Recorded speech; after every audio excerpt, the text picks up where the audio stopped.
नमस्कार दोस्तों, मैं आपका दोस्त रवि दोषी आपका स्वागत करता हूं अपने चैनल रवि टेक स्टूडियो में। तो दोस्तों, आज के इस वीडियो में कवर करने वाला हूं जॉब वैकेंसीज आई हैं जूनियर एग्जीक्यूटिव की थ्रू गेट 2020, 2021 एंड 2022। और बिल्कुल ये अपॉर्चुनिटीज़ विद इन 2 मंथ्स भरी जानी हैं इन एयरपोर्ट अथॉरिटी ऑफ इंडिया। और ये गवर्नमेंट एंटरप्राइजेस कंपनी है, तो बिल्कुल एक गोल्डन अपॉर्चुनिटी उन सब साथियों के लिए जिनने अच्छा स्कोर किया है गेट 2022, 21 और 2022 में। तो चलिए साथियों, देखते हैं डिटेल एडवर्टाइजमेंट को। इससे पहले बिल्कुल जितने भी नए साथी मेरे चैनल परिवार बता रहे हैं, do subscribe to my channel Ravi tech studio, don't forget to press the bell icon. ज़्यादातर वीडियोज़ जॉब कंटेंट पे आते हैं, इंटर्नशिप अपॉर्चुनिटी पे आते हैं, आपके पास सबसे पहले आएंगे। आप मुझे फॉलो कर सकते हैं ट्विटर पे, इंस्टाग्राम पर, एज वेल एज फेसबुक पे। तो चलिए साथियों, देखते हैं फास्ट वे में एडवर्टाइजमेंट। एडवर्टाइज नंबर है 7/2022, जो कि लेटेस्टली पब्लिश हुआ है and you can download it from www.ai.aero, और इसका मैं लिंक डिस्क्रिप्शन बॉक्स में प्रोवाइड कर दूंगा। तो चलिए देखते हैं साथियों कितनी वैकेंसी हैं। तो देखिए, टोटल वैकेंसी यहाँ पे दी गई है इस टेबल में, जैसा कि आप देख पा रहे होंगे। जूनियर एग्जीक्यूटिव इंजीनियरिंग सिविल में 32 वैकेंसी जो हैं अनरिजर्व कैटेगरी के लिए है, 6 इकोनॉमिक सेक्शन के लिए, 11 ओबीसी नॉन क्रीमी लेयर के लिए, एससी के लिए 9 वैकेंसी, एसटी के लिए 4 वैकेंसी, टोटल मिला के 62 वैकेंसी हो जाती हैं। इन्हीं 62 वैकेंसीज में पर्सन विद बैंक्सवार्ड डिसेबिलिटी राइट, इनके लिए भी कुछ पोस्ट रिजर्व हैं, जैसे कि बी कैटेगरी के लिए 3 और सी कैटेगरी के लिए 1 एंड डी एंड ई के लिए 3, और ए बी सी डी आपको डिटेल में यहाँ पे एब्रीविएशन में बता दिया जाएगा। अब जूनियर एग्जीक्यूटिव इंजीनियरिंग इलेक्ट्रिकल में 47 वैकेंसी अनरिजर्व के लिए, 8 इकोनॉमिक का सेक्शन के लिए, 19 ओबीसी के लिए, 6 एससी के लिए, 4 शेड्यूल ट्राइब के लिए, टोटल मिला के 84 वैकेंसी। और इसमें भी टोटल ये वैकेंसी जो है 3+2+4, ये जो वैकेंसी हैं पर्सन विद बेंचमार्क डिसेबिलिटी की, इन्हीं पोस्ट में से भरी जानी है। वहीं पे जूनियर एग्जीक्यूटिव इलेक्ट्रॉनिक्स में देखिए, यहाँ पर मास रिक्रूटमेंट होने वाला है। टोटल वैकेंसी देख पा रहे होंगे आप 440 हैं, जिनका सब डिवीजन यहाँ पे दिया गया है, आप देख सकते हैं। इनमें से पर्सनल बैंक्समार्क डिसेबिलिटी की सी कैटेगरी में 4 पोस्ट जो हैं रिजर्व हैं इन कैंडिडेट को जो भरी जानी है। इनमें से जूनियर एग्जीक्यूटिव आर्किटेक्चर में बात कर लेते हैं, टोटल वैकेंसी 10 हैं, जैसा कि आप देख रहे होंगे। और आर्किटेक्चर में ये सब डिवीजन है डिफरेंट कैटेगरी के हिसाब से, जो कि यहाँ पे दिया गया है। अब अगर अब्रिविएशन की डिटेल में अगर जाना चाहोगे तो आप ऑलरेडी इन अब्रिविएशन को पहले से जानते हैं। जनरल कैटेगरी जिसे कहते हैं रिजर्व्ड, इकोनॉमी का सेक्शन 10% रिजर्वेशन होता है टोटल में, economically weaker section, OBC non creamy layer के लिए, और यहीं पर SC scheduled caste, scheduled tribe के यहाँ पर डिटेल दी गई है। और देखिए, ये कैटेगरी वाइज यहाँ पे दिया गया है। तो ए कैटेगरी में तो कोई वैकेंसी है नहीं, बी सी और डी एंड डी में है। तो अगर आप देखते हैं कि बी का मतलब होता है deaf and hard hearing, C category में लोकोमोटर डिसेबिलिटी है including cerebral palsy, leprosy cured, dwarfism, acid attacks and muscular dystrophy. और डी कैटेगरी और ई कैटेगरी की बात कर लेते हैं, इसमें ऑस्टिम, intellectual disability, specific learning disability and mental illness. वहीं पे ई में multiple disability from amongst person under clause A and D. तो ये सारी डिटेल यहाँ पे दी गई हैं। तो देखिए, ये तो हो गया आपकी वैकेंसीज। तो मास रिक्रूटमेंट अगर देखा जाए तो टोटल मिला के काफ़ी वैकेंसी हैं, और ये अभी फ्रेश भरी जानी है फ्रेश ग्रेजुएट से। अगर क्वालिफिकेशन की बात करते हैं, ये कैटेगरी वाइज आपका पर्सन विद डिसेबिलिटी के लिए दे दिया गया है। ये डिटेल में उसकी डिटेल जो ऊपर कवर की थी सेम थिंग यहाँ पे दी गई है। अब इसमें देखिए, ये एजुकेशन क्वालिफिकेशन है जूनियर एग्जीक्यूटिव सिविल इंजीनियरिंग के लिए, बैचलर डिग्री आपकी होनी चाहिए सिविल इंजीनियरिंग के साथ में, और आपने जो गेट लिखा हो सी कोड में लिखा हो, और गेट जो है जो वैलिड हैं वो है 2020 के, 2021 और 2022 के। वहीं पे जूनियर एग्जीक्यूटिव इलेक्ट्रिकल इंजीनियरिंग की बात कर लेते हैं, तो बैचलर डिग्री इलेक्ट्रिकल इंजीनियरिंग में आपकी होनी चाहिए, और आपने गेट भी लिखा हो ई कोड के साथ में, और गेट जो स्कोर हैं वो 3 साल के वैलिड हैं, 20, 21 और 22 के। जूनियर एग्जीक्यूटिव इलेक्ट्रॉनिक्स में देखिए, इसमें आपने चाहे तो इलेक्ट्रॉनिक्स से किया हो, टेलीकम्युनिकेशन से किया हो, इलेक्ट्रिकल विद स्पेशलाइजेशन इलेक्ट्रॉनिक्स से किया हो, और आपने जो कोड जिसमें गेट दिया है वो ईसी से होना चाहिए। आर्किटेक्चर में बैचलर डिग्री आर्किटेक्चर में होनी चाहिए किसी भी recognised registered council of architecture से, और आर्किटेक्चर प्लानिंग ये आपका करस्पॉन्डिंग गेट पेपर है, और AR जिसका कोड है, और 2022 का ही गेट स्कोर जो है वैलिड होगा इसमें। अब इसमें देख दिया गया है, देखिए डिग्री के बारे में, डिग्री आपकी किसी रिकॉग्नाइज या डीम्ड यूनिवर्सिटी या फिर किसी apex institution like IIT, IIMS, XLR 80 से होनी चाहिए। परसेंटेज ऑफ मार्क इसमें जो कट ऑफ दिया गया 60% आपके मार्क्स होने चाहिए बैचलर डिग्री में। जनरल इन्फॉर्मेशन की जब बात कर लेते हैं, तो एलिजिबिलिटी जो है कैटेगरी वाइज जो दी गई है डिसेबिलिटी को, उनके लिए जो रखी गई है 40% डिसेबिलिटी अगर उनका है तो ही वो क्लेम कर सकते हैं डिसेबिलिटी को। वहीं पर no claim possession of qualification equivalent to prescribe qualification shall be entertained. जहाँ पर स्पेशलाइजेशन रिक्वायर्ड है क्वालिफाइंग डिग्री में कैंडिडेट को प्रोड्यूस करना पड़ेगा लेटर, जहाँ पर उनका स्पेशलाइजेशन क्लियर नहीं दिया गया है क्वालिफाइंग डिग्री में, उनके लिए स्पेशली है, उनको लेटर इंडिकेट करना पड़ेगा अथॉरिटी से कि आपने स्पेशलाइजेशन में किया है। अगर आपने इंटीग्रेटेड मास्टर डिग्री प्रोग्राम किया है then will have to produce a certificate at the time of document verification support of procedure of graduate degree. आप देखिए सेपरेट होना चाहिए ग्रेजुएट डिग्री, देन उसके बाद में इंटीग्रेटेड एमटेक जो प्रोग्राम है ग्रेजुएट सेपरेट डिग्री आपको दिखानी पड़ेगी डॉक्यूमेंट वेरिफिकेशन में, जो कि यहाँ पे क्लियर कर दिया गया है। कैंडिडेट को जो भी मार्क्स बनने हैं वो परसेंटेज में बनने हैं। अगर आपका CGPA OGPA DGPA है तो आपको पता होना चाहिए कैसे कन्वर्ट करते हैं परसेंटेज में। ये इन्फॉर्मेशन आप करस्पॉन्डिंग इंस्टीट्यूट से ले सकते हैं, आपको पता चल जाएगा कैसे कन्वर्ट करना है। राउंडिंग ऑफ नहीं चलेगी मार्क्स की, अगर आप 59.99 उसको 59.99 ही ट्रीट किया जाएगा, उसको 60% नहीं कर सकते। डेट ऑफ डिक्लेरेशन जो रिजल्ट्स है एश्योरेंस ऑफ मार्कशीट है जो कंसीडर किए जाएंगे आपकी क्वालिफिकेशन आपने एक्वायर की है कि नहीं रिक्वायर्ड डेट पे। एक्सपीरियंस इसमें देखिए अभी एसेंशियल नहीं है किसी भी पोस्ट के लिए, तो एक्सपीरियंस की ज़रूरत नहीं। इंपॉर्टेंट डेट आप नोटिस कर लीजिए, इंपॉर्टेंट डेट है 22 दिसंबर से इसके रजिस्ट्रेशन ऑनलाइन स्टार्ट होने वाले हैं, और आज मैं वीडियो बना रहा हूँ ये 16 दिसंबर है। क्लोजिंग डेट है 21 जनवरी, इसके बीच में आपको अप्लाई कर देना है। और इस डॉक्यूमेंट वेरिफिकेशन का शेड्यूल आ जाएगा एयरपोर्ट अथॉरिटी ऑफ इंडिया की वेबसाइट पे, तो वेबसाइट आपको रेगुलरली विजिट करनी है। मैक्सिमम एज लिमिट जो है 27 साल रखी गई है 21 जनवरी 2023 को। इसमें एज रिलैक्सेशन मिल सकता है अगर आप OBC नॉन क्रीमी लेयर से 3 साल का, वहीं पर SC ST कैटेगरी से हैं तो 5 साल का, अगर आप पर्सन विद बेंचमार्क डिसेबिलिटी हैं तो 10 साल का मैक्सिमम एज रिलैक्सेशन मिल जाएगा 27 साल से ऊपर।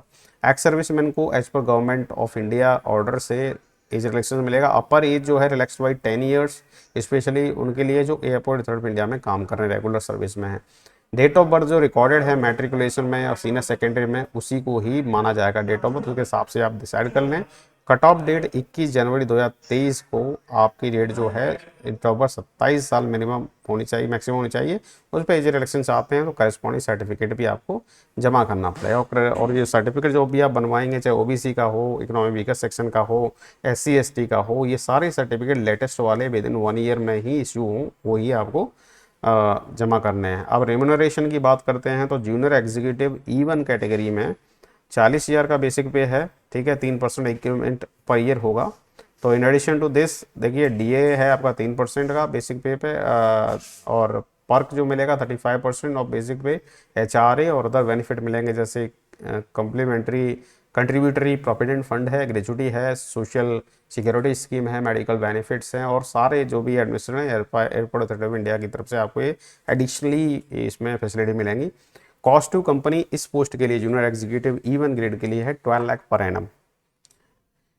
अब इसमें दिया गया है अगर आप किसी भी PSU IDA पे स्केल पे हैं तो पे प्रोडक्शन 3 इंक्रीमेंट के बराबर यहाँ पे मिलेगा जब आप ज्वाइन करेंगे, तो पे प्रोडक्शन का भी फैसिलिटी यहाँ पे दे दिया गया है, ठीक है। In case of employees coming from central state government department जिसमें CDA को फॉलो करते हैं तो पे प्रोडक्शन अप टू 3 इंक्रीमेंट जो है पर्सनल पे में वो दिया जाएगा एलिजिबल एम्प्लॉई को, ठीक है, जब आप ज्वाइन करते हैं यहाँ पर। अब देखिए सिलेक्शन प्रोसीजर क्या है, तो एज जो है आपकी डिसाइड हो रही है 21 जनवरी 2023 को। उसके बाद आपका गेट स्कोर के बेस पे आपको क्या किया जाएगा, शॉर्ट लिस्ट किया जाएगा। तो गेट स्कोर आपका 2020, 2021, 2022 का अप्लीकेबल है, और आर्किटेक्चर के लिए केवल गेट 2022 का अप्लीकेबल है। स्क्रीनिंग जो होगी एलिजिबिलिटी की वो बेस्ड होगी गेस्ट स्कोर पे, कितना आपका स्कोर है, उसके बाद आपको डॉक्यूमेंट वेरिफिकेशन के लिए बुलाया जाएगा। इक्वल वेटेज मिलेगी, चाहे आप गेट स्कोर 20 का हो, 21 का और 22 को, अगर स्कोर के बेस पे आपका हाईएस्ट स्कोर है तो इक्वल वेटेज आपको यहाँ पे मिलने वाली है। एप्लीकेशन नंबर जो कैंडिडेट के शॉर्टलिस्ट होंगे डॉक्यूमेंट वेरिफिकेशन के लिए उनका पोस्ट, उनके बारे में detail airport authority of India पे पोस्ट कर दी जाएगी। कॉल लेटर मिलेगा शॉर्टेस्ट कैंडिडेट को डॉक्यूमेंट वेरिफिकेशन के लिए आने के लिए, ठीक है। या ये जो हार्ड कॉपी नहीं भेजी जाएगी, ये भेजा जाएगा ईमेल के जरिए। तो जो भी ईमेल आपका है वो करेक्ट ईमेल एड्रेस आपको मेंशन करना है। और देखिए यहाँ पे क्लियर करा गेट का स्कोर 20 का, 21 का, 22 का अप्लीकेबल है, तीनों गेट स्कोर कौन सा भी इसमें अप्लाई कर सकते हैं आप। कॉल लेटर जो है आपको डाउनलोड करना पड़ेगा, इसका हार्ड कॉपी आपको दिया नहीं जाना है, और उसी कॉल लेटर को लेके आप डॉक्यूमेंट वेरिफिकेशन के लिए आएंगे। और जब डॉक्यूमेंट वेरिफिकेशन पर आएंगे जितना भी एज रिलैक्सेशन आपको मिला है या फिर आप जिस कैटेगरी को क्लेम करते हैं उससे रिलेवेंट डॉक्यूमेंट आपको जमा करने हैं। कैंडिडेट जो already airport authority of India में काम कर रहे हैं, यहाँ पर सेमी गवर्नमेंट और गवर्नमेंट पब्लिक सेक्टर में हैं, तो उनको नो ऑब्जेक्शन सर्टिफिकेट लाना पड़ेगा, ठीक है। और रिजिग्नेशन लेटर भी, अगर आप रिजाइन कर चुके हैं तो फाइनलाइज डॉक्यूमेंट वेरिफिकेशन होगा, उसके बेस पे आपकी एक मेरिट लिस्ट तैयार की जाएगी और उसके बाद आपको सिलेक्शन दे दिया जाएगा।